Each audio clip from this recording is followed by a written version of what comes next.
ห้องประธานศูนย์กลางสหพันธ์แม่หญิงเผยแพร่ผลสำเร็จกองประชุมใหญ่ผู้แทนแม่หญิงลาวทั่วประเทศครั้งที่9ที่แขวงพงศาลีและตอนเช้าของวันที่24กุมภาพันธ์2026นี้ที่สโมสรใหญ่ของแขวงโดยสหายนางธรรมาเพชรวิสัยรองเลขาคณะพรรครองประธานคณะบริหารงานศูนย์กลางสหพันธ์แม่หญิงลาวได้เป็นประธานในการเผยแพร่ผลสำเร็จของกองประชุมใหญ่ผู้แทนแม่หญิงทั่วประเทศครั้งที่9ที่แขวงพงศาลีมีสหายนางคำมาลาสุวงศ์กรรมการพรรคแขวงประธานสหพันธ์แม่หญิงแขวงพงศาลีมีประธานคณะบริหารงานสหพันธ์แม่หญิงแขวงประธานหักฐานหัวหน้าหน่วยสหพันธ์แม่หญิงตลอดฮอดสมาชิกแม่หญิงอ้อมข้างแขวงและอ้อมข้างเมืองเข้าร่วมในโอกาสนี้สหายนางคำมาลาสุวงศ์กรรมการพรรคแขวงประธานสหพันธ์แม่หญิงแขวงพงศาลีได้รายงานสภาพการโดยย่อในการจัดตั้งปฏิบัติเปียกงานของสหพันธ์แม่หญิงแขวงพงศาลีถึงผลสำเร็จสิ่งท้าทายและทิศทางการพัฒนาเวียกงานแม่หญิงในต่อหน้าแขวงพงศาลีมี7เมืองมี503บ้าน56กลุ่ม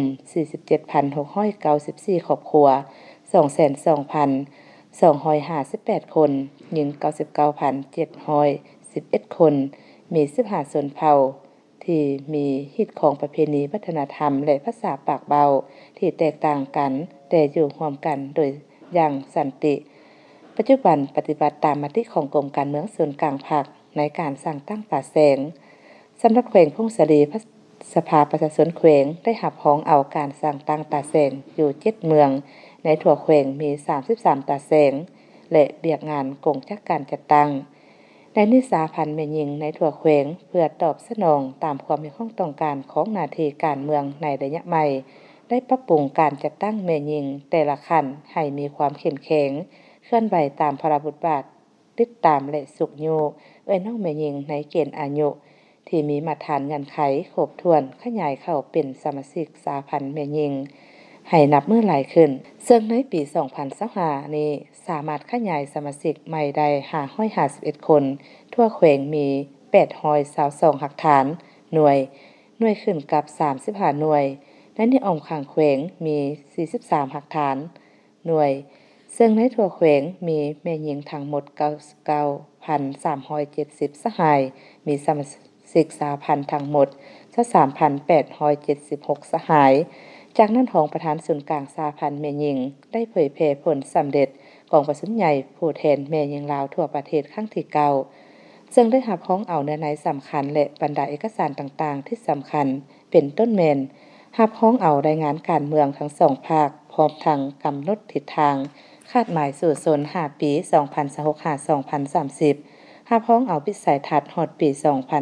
2035แผนพัฒนาแม่หญิงลาว5ปี2026-2030ซึ่งมี9เป้าหมาย31แผนเบียกจุดสุมและ144เบียกจุดสุมรับพ้องเอากฎระเบียบของสหพันธ์แม่หญิงลาวสมัยที่9รับพ้องเอาคำควรและข้อแข่งขันของสหพันธ์แม่หญิงลาวสมัยที่9สืบต่อรักษาและปฏิบัติคำควรพัฒนาความเสมอภาคหญิงชายติดพันกับการพัฒนาประเทศชาติและข้อแข่งขัน3ดีคือพลเมืองดีพัฒนาดีและสร้างครอบครัวดีและเผยแพร่การนำใช้กฎระเบียบของสหพันธ์แม่หญิงสมัยที่9ซึ่งรวมมี11หมวดและ54มาตราเพื่อให้องค์การจัดตั้งสหพันธ์แม่หญิงขั้นต่างๆสามารถนำไปเป็นบนอิงในการเคลื่อนไหวเวียกงานให้มีความถูกต้องสอดคล้องพร้อมทั้งประกอบคำคิดคำเห็นอย่างกงไปกงมาในโอกาสวันเดียวกันสหายนางธรรมาเพชรวิสัยรองเลขาคณะพรรครองประธานคณะบริหารงานศูนย์กลางสหพันธ์แม่หญิงลาวพร้อมคณะได้ลงสุขยู่ติดตามกิจกรรมพัฒนาแม่หญิงการผลิตสินค้าโอลอปของน้องแม่หญิงการผลิตของกลุ่มหัตถกรรมเครื่องชนเผ่าอาคาบ้านป่าปูนเก่าและการผลิตกสิกรรมบ้านใหม่เมืองบุญเหนือแขวงพงศาลีจากนั้นรองเลขาคณะพรรครองประธานคณะบริหารงานส่วนกลางและประธานสหพันธ์แม่หญิงแขวงมอบเงินจำนวน2ล้านกีบให้แก่ของกลุ่มหัตถกรรมเครื่องชนเผ่าอาคาบ้านผาปุ่นเก่าตื่มอีก